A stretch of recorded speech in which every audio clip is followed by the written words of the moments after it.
à tous et bienvenue sur Comme au cinéma. On est mardi 12 décembre, il est 18h01 et l'embargo sur les derniers Jedi est enfin levé. On va pouvoir vous dire ce qu'on a pensé de ce dernier film Star Wars très attendu par les fans. On regarde tout de suite la bande-annonce. Quelque chose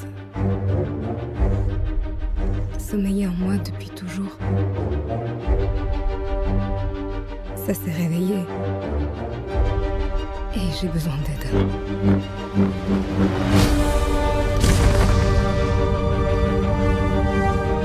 Je n'avais senti une telle énergie à l'état brut qu'une seule fois. Je n'en avais pas eu assez peur alors.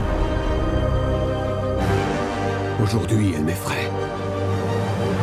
Alors aujourd'hui, je suis en compagnie de Pierre et de Julot de Gameblog.fr qui nous fait le plaisir d'être avec nous. Merci de m'inviter. Donc c'est deux grands fans de la saga Star Wars, donc je crois qu'ils ont beaucoup de choses à dire sur ce dernier épisode.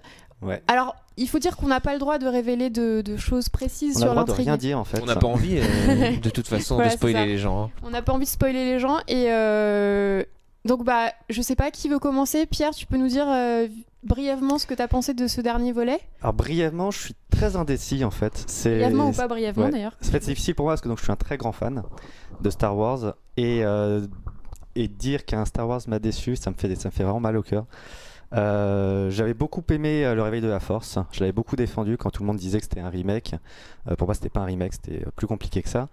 Et pourtant, là, quand je vois les derniers Jedi, je suis un peu plus mitigé là, sur cette question et j'ai l'impression qu'ils ont un peu mixé beaucoup d'éléments de l'Empire contre-attaque et du Retour des Jedi, qu'ils ont mélangé tout ça et ils nous ont donné les derniers Jedi. Donc là-dessus, je trouve que ça manque un peu de prise de risque. Mm-hmm. Moi, je suis mitigé aussi. En fait, j'ai qu'une envie depuis. Alors, on l'a vu il y a 24 heures environ. Et donc, ce matin, je me suis réveillé et j'y repensais encore parce que je suis sorti un petit peu déçu comme toi.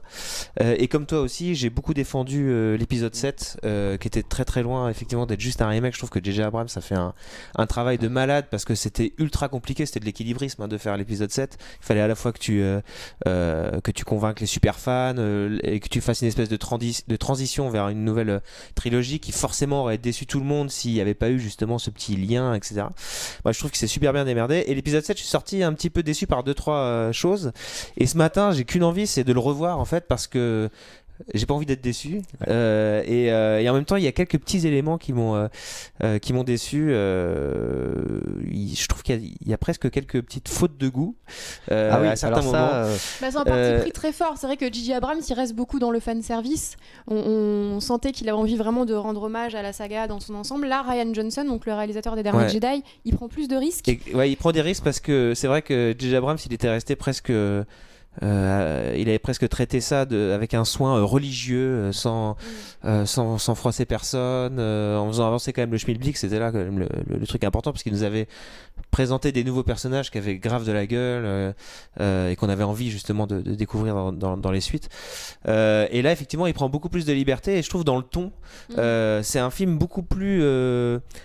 comment dire, avec des petites blagues à l'américaine. On sent plus l'influence de Disney aussi dans... Alors, on a eu le Retour du Jedi avec les Ewoks, certes, mais là, toutes les petites bestioles... Il y a les Porgs, tu les as trouvés trop mignons, ils sont trop mignons, mais c'est un peu trop appuyé, je trouve.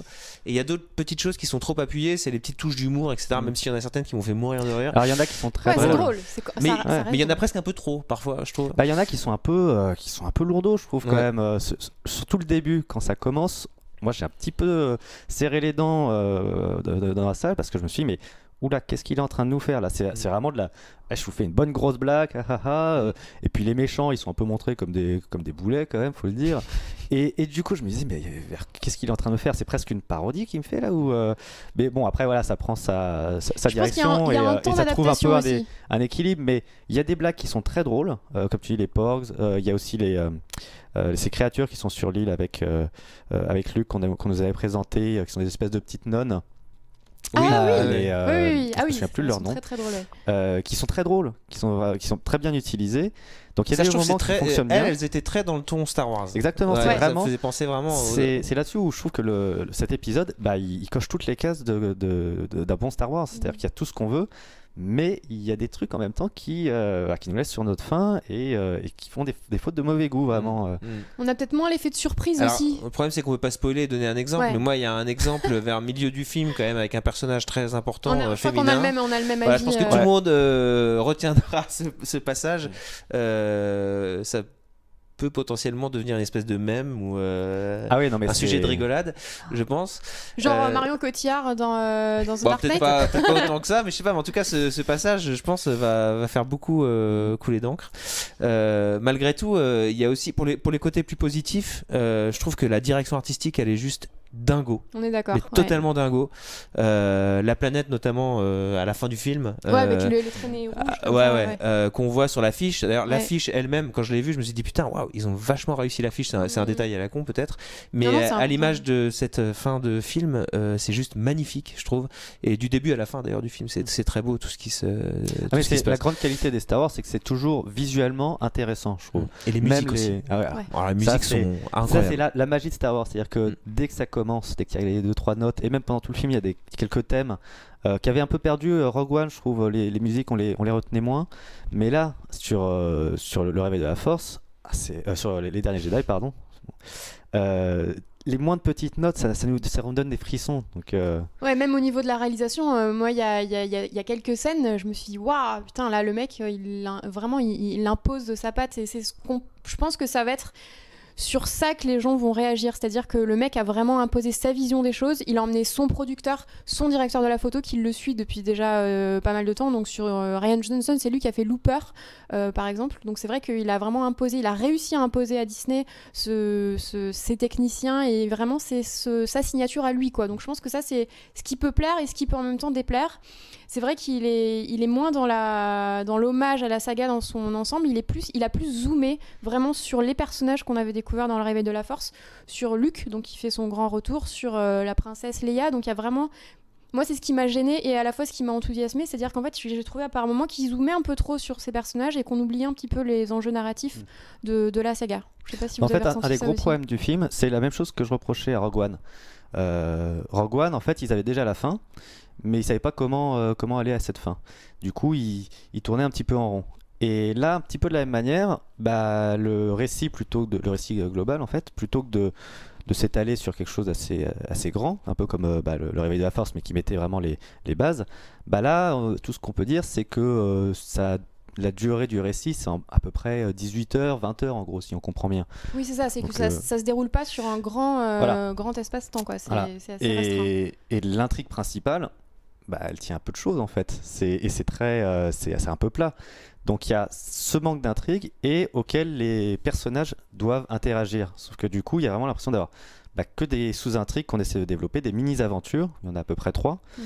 Et il nous manque quelque chose. On se dit oui, mais où est-ce qu'on va vraiment là-dedans? Il y a un manque d'enjeu, un manque d'implication et du coup d'empathie, moi je trouve quand même.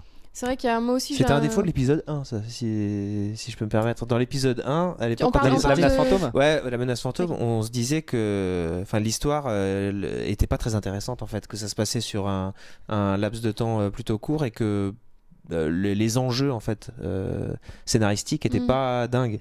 Et c'est un peu ça. Et mais ce que j'ai trouvé aussi, c'est que moi je suis sorti du film avec une impression un peu confuse en fait, parce que c'est vrai que l'histoire est toute simple, ça se passe sur un espace-temps très court. Et en même temps, il y a énormément de séquences. C'est un film qui dure Ouais. très longtemps. Et donc, t'as un sentiment pour autant que c'est très dense, en fait. Presque trop, parfois. Oui, il se passe beaucoup de choses. c'est Ouais, vrai, en il se même passe temps, beaucoup de choses, alors que effectivement le développement de l'histoire est ni long ni très complexe en fait. Donc ça a créé chez moi en tout cas une espèce de petite confusion. J'ai eu besoin de réfléchir au film en sortant à cause de ça. Et je pense que c'est aussi dû sur toute la dernière partie où tu as une succession de mini-batailles, on va dire. Il y a plusieurs batailles qui se succèdent et à chaque fois on se dit ok, là on arrive sur la fin. Ah bah non, il nous en remet une couche. Ah là on est sur la fin. Ah non, il nous remet encore une petite Et puis à couche. chaque fois ils s'en prennent plein la gueule. Voilà, c'est c'est un ça. film dans Et- lequel la rébellion s'en prend plein la gueule. Il y a un du début à la fin. côté surenchère à chaque fois, mais sans aller non plus dans quelque chose d'épique. Hein. C'est pas non plus des batailles comme Disney peut nous montrer avec les Marvel, hein, où c'est une explosion monumentale. Non, c'est vraiment il y a des petits combats au sabre laser, et puis il y a un petit passage avec des vaisseaux qui sont très, très réussis, mais le fait de les enchaîner comme ça, il y a un moment où on a l'impression que ça rame un peu, je trouve. Alors, Il y a un ouais. petit coup de mot au milieu du film aussi peut-être. J'ai trouvé aussi qu'il y avait un petit coup de mou. Par contre, le film donne des réponses pas forcément celle à laquelle on s'attend, mais en tout cas, le film apporte des réponses. Donc, si jamais vous vous posez la question, oui, on apprend des choses dans celui-là. Des personnages qui reviennent. Je trouve que la véritable attraction, c'est quand même Luke Skywalker. Et ça, on l'attendait. C'est un personnage clairement. qui enfin redevient important et qui a un rôle magnifique dans cet épisode, ainsi que Leia d'ailleurs. Oui, c'est les deux personnages qui vraiment ont été très bien traités, je trouve. Luke, on l'attendait pas comme ça. Il est un peu inquiétant parfois. Il a fait il a des réactions qui sont pas très à l'image de ce qu'il était voilà, c'est-à-dire il avait vraiment cette image de garçon, de gentil garçon parfait, et là il est très différent. Et Carrie Fisher, on dirait vraiment un hommage autour de Carrie Fisher par rapport à ce qui se passe avec Leila, par rapport à des thématiques. Même elle va développer, elle parle de l'espoir, du fait de toujours garder espoir même quand ça pourrait être la fin. Donc vraiment on se dit, mais ils savaient qu'elle allait mourir ou quoi. C'est ça qui est dingue, c'est qu'on a l'impression qu'en fait, quand ils ont tourné le film, ils savaient déjà qu'elle allait mourir, alors que on parle de Carrie Fisher. On parle de Carrie Fisher, ouais. C'est vrai qu'on a l'impression que le film est. Après, est-ce qu'au montage, ils ont retravaillé ce côté-là pour vraiment rendre hommage au personnage ? Peut-être. C'est une question qu'il faudrait poser au réalisateur, savoir s'ils ont remanié un petit peu ce montage-là pour justement faire une belle fin à Carrie Fisher. Je sais pas. Après, on verra peut-être dans l'épisode suivant ce qu'il en est, l'épisode 9. Mais l'autre personnage qui pour moi est quand même super intéressant, si je peux me permettre, c'est Kylo Ren. En fait, il a été vachement critiqué, je trouve, à tort dans l'épisode 7, parce qu'en fait justement c'est ses faiblesses qui le rendent intéressant, c'est le fait qu'il n'est pas encore fini en fait. C'est un méchant en cours de formation, quoi. Il est pas fini, il est en doute, équilibre et non seulement il doute, mais en plus il est faible en fait. Oui, c'est il ça a des qui est grosses génial. faiblesses. Et j'ai été agréablement surpris par la continuité justement de ce personnage dans l'épisode 8. Je trouve qu'il est hyper intéressant, Kylo Ren, et en plus là il fonctionne un peu sans trop en dévoiler, en duo avec Rey, et j'ai trouvé ça super intéressant parce que Rey, je l'adore vraiment. Je trouve que moi, je trouve c'est que vraiment la grande pur personnage force, de Star Wars. Vraiment, elle a été réussie, le choix de l'actrice, le personnage en lui-même et tout, et vraiment l'une des grandes satisfactions aussi de l'épisode 8, malgré donc, les petites fautes qu'on note et qui nous dérangent et qui nous donnent envie de revoir le film et de lui relaisser peut-être une chance là-dessus, mais c'est quand même les personnages aussi, je les trouve vraiment ils sont très bien écrits, ces personnages-là. Et Rey, en plus, ce qui est super intéressant dans celui-là, c'est que c'est son récit initiatique à elle aussi, c'est-à-dire qu'elle va à la rencontre de Luke. En fait, l'épisode 8 commence vraiment là où le 7 s'était arrêté, donc on la retrouve vraiment quand elle rencontre Luke, et en fait on va voir comment est-ce qu'elle va faire sa formation. Donc ça c'est une des grandes forces du film. Et tu parlais de personnages, moi il y en a un en particulier que j'ai adoré, c'est une nouvelle qui s'appelle Rose. Et je trouve que c'est vraiment un des personnages forts du film. Je trouve qu'elle est incroyable. J'ai pas envie de spoiler le film, mais voilà, il y a quelque chose. Elle, pour le coup, elle a vraiment l'espoir en elle. Enfin, elle est vraiment dévouée complètement à sa cause. J'ai adoré ce personnage-là, et je trouve que c'est vraiment une grande force de cet épisode-là. C'est pas facile de créer de nouveaux personnages comme ça quand t'as la charge de faire un nouveau Star Wars. C'est là où J.J. Abrams avait été fabuleux, je trouve, avec les nouveaux persos et tout. Effectivement, elle est réussie aussi, vraiment. Ouais. Et puis on va a priori la revoir, quoi. Ouais, mais c'est ça qui, enfin, je trouve que il y a un équilibre qui est parfait entre, voilà, on retrouve les anciens personnages. En fait, ce qui est très réussi dans celui-là, c'est vraiment, je trouve que Rian Johnson a vraiment mis le doigt sur l'aspect humain. Et c'est-à-dire que même si narrativement il se passe pas énormément de choses, on apprend beaucoup de choses sur les personnages. Et je trouve que ça c'est hyper important. Sur les nouveaux personnages, parce que quand tu regardes par exemple un personnage comme Chewbacca, il a un rôle très éloigné. C'est un décor, quoi. Voilà. Chewbacca, Leia, c'est différent parce que bon, il y a l'hommage évident. Luke Skywalker, c'est pareil parce que on a besoin de lui, c'est ce qu'on attendait, etc. Mais le focus il est quand même sur les nouveaux personnages, quoi, de manière générale. Mais et on ça, prend c'est plaisir bien. à les retrouver, ces personnages, donc Rey, Kylo Ren, Finn. Finn aussi, j'adore Finn. Oui, il fonctionne bien en fait. Il est principalement donc avec ce personnage de Rose, et ils fonctionnent bien tous les deux, et ils amènent aussi à développer encore un peu plus l'univers avec de nouveaux lieux qui sont vraiment étonnants. C'est-à-dire que je me souviens de Rogue One où pour moi ils avaient repris le même genre de lieu. C'était une planète désertique, une planète où il pleut, donc pas beaucoup de surprises. Et là c'est vraiment quelque chose, un nouvel endroit qu'on n'a jamais vu, et qui est très amusant et qui fonctionne vraiment bien. Tu parles de l'île de Luke ? Non, je parle de, je sais pas si on peut le dire, mais l'espèce de casino là de. Ah oui, la planète sur laquelle Rose Rose et Finn Finn. Voilà. Voilà, sans dire trop ce qu'ils font. Et où il quoi que ce soit. rencontre un personnage dont on sait que l'acteur était prévu dans le film, c'était pas une surprise. Il me semble qu'il y avait eu des rumeurs. Sur un acteur très connu. Ouais. Alors je sais pas si on a le droit de Non, le dire. on va rien dire. Peut-être pas. Ok. On va rien dire. D'accord. Ouais. En tout cas, moi je trouve qu'on sent vraiment la volonté. Alors ça doit être une volonté de Disney derrière qui se cache là-dedans, mais de tuer le père un peu quelque part. C'est le cas de le dire avec une saga comme Star Wars, c'est-à-dire d'avancer vers des nouveaux développements en fait dans la série. Mais il pense aussi au futur en plus. Ouais, non mais vraiment tu le sens en fait. Je trouve vraiment et même on parlait tout à l'heure des petites blagues à l'hollywoodienne, voilà, dont on a l'habitude dans des tas de films, mais pas trop dans Star Wars.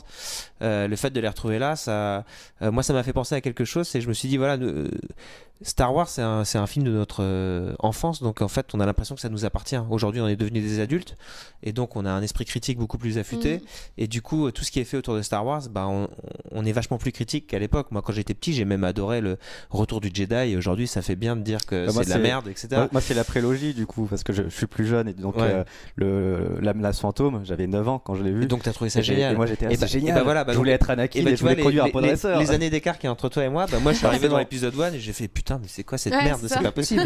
C'est pas mon Star Wars, tu vois, qu'est-ce qu'ils ont fait à mon Star Wars. Les gens disaient ça un peu.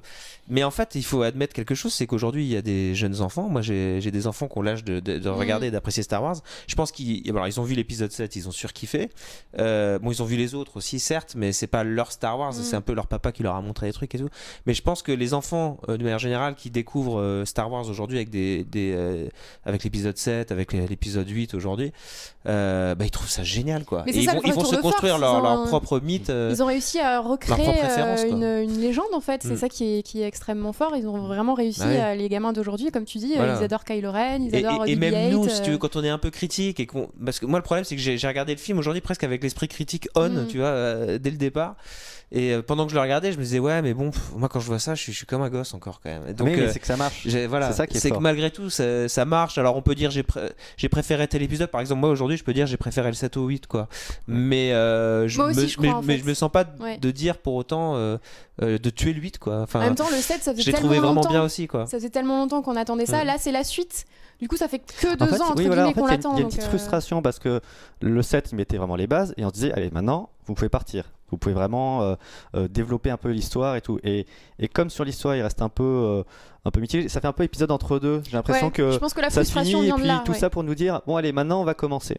Attendez, ça, mais je pense que cet épisode est très important par contre pour la continuité de la saga et je pense que Rian Johnson c'est ce qu'on disait du 7 déjà quelque part. Voilà. Le 7 on se disait c'est bon, et là il a fait place nette et hop on peut avancer. Mais il y a un élément important, c'est que Rian Johnson va avoir en main la nouvelle trilogie. Donc je pense qu'en fait il a peut-être, alors est-ce qu'il le savait au moment où il a réalisé celui-là, je sais pas. En tout cas je pense que cet épisode-là est important parce qu'en fait là on est entré vraiment dans la psychologie des personnages et peut-être que du coup le 9 va pouvoir plus avancer et nous on aura cette image-là en tête. Donc du coup je pense que c'est peut-être pour la continuité que c'est aussi. Je trouve ça dommage qu'ils aient eu besoin de 2 films quand même pour aller jusque là.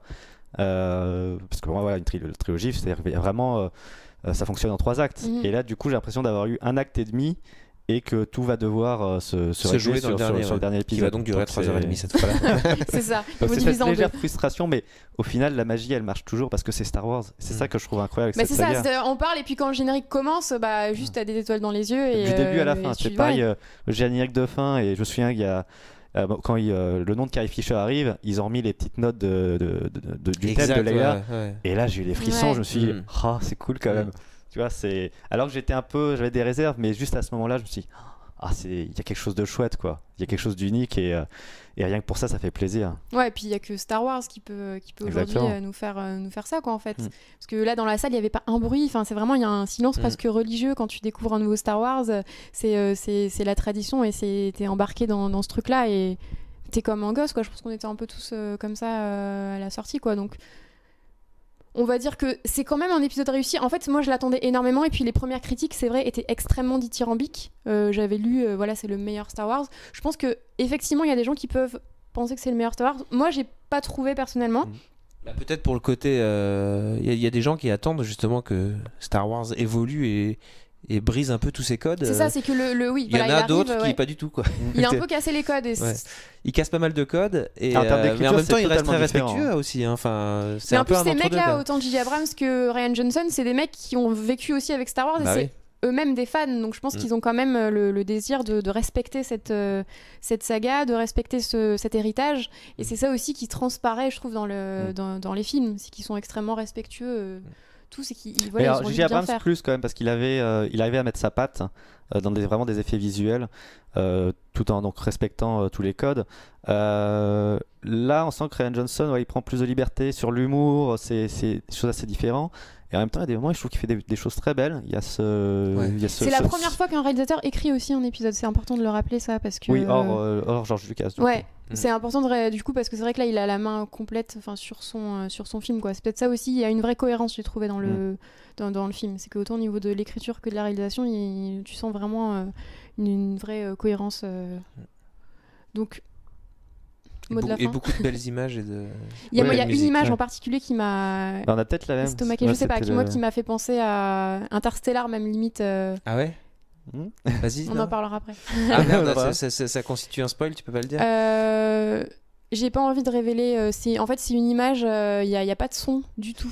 On peut dire il y a un vaisseau qui est détruit, on peut Ouais. pas dire lequel et tout, mais c'est vrai que c'est une très belle image, on dirait presque Ah. c'est une photo un peu en noir et blanc. Ouais, et il y a pas de son. Et c'est pareil. Ah oui. Enfin, le son vient très tardivement Voilà. en fait. Et j'ai trouvé vraiment ce plan magnifique. Ça, magnifique, c'est ouais. une pure idée de cinéma en fait. Ouais, donc il y a quand même je dirais des fulgurances. Non. Carrément. Mais en fait, oui, enfin, je veux dire, Et dans, le film est bien dans son ensemble, mais c'est vrai que des fois, il y a des fulgurances de réalisation qui sont magnifiques. Ouais. c'est Peut-être vrai. pas un équilibre, voilà. C'est peut-être un peu déséquilibré, Ouais. etc. Mais effectivement, le fulgurance, c'est le bon En même mot. temps, sur 2h30, À la fois c'est- esthétique. c'est dur, ouais, quoi. Donc on va c'est retenir plutôt ces bons moments et essayer d'oublier les fautes de goût de certains passages qu'on aura tous remarqué. Je pense que tout le monde remarqueront. vrai. Tout le monde remarquera les mêmes. remarquera Ouais. et- Ouais. Bon Ouais. bah du coup je sais pas. Est-ce que vous quand vous irez le voir vous aurez le même avis que nous? N'hésitez pas en tout cas à nous laisser un commentaire. Si vous avez aimé cette vidéo n'hésitez pas à nous mettre un pouce bleu et on vous dit à la prochaine. Salut. Salut. Salut.